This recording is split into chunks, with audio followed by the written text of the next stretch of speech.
The recent election in Poland has shown that while Russian narratives are present and Russia still tries to exert influence, and there were, fake content, bots, and various other disinformation tactics,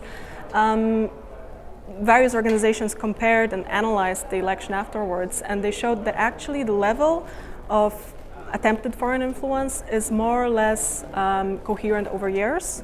It did not increase exponentially this year compared to others, and the attempts and the evolution of Russian influence, it remains more or less similar. So Russia is not trying any sort of new unknown tactics. It relies on things that they tested in the past and that sadly worked for them in the past.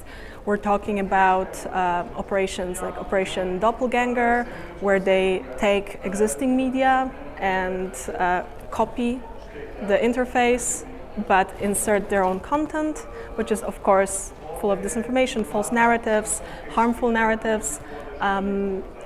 Any reader can fall for it, thinking it's a legitimate source that they know, that they have followed in the past.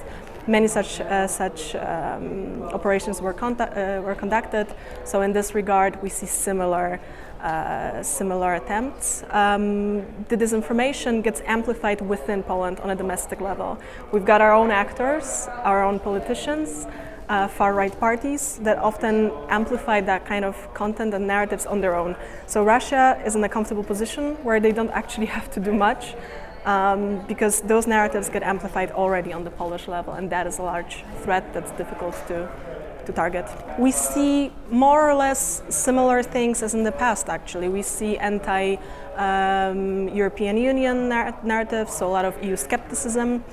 We see anti-Ukrainian narratives, which is playing on an underlying difficult history that Poland has with Ukraine.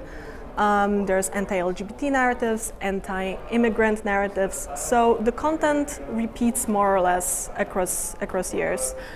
We don't see any new inventions on Russia's side.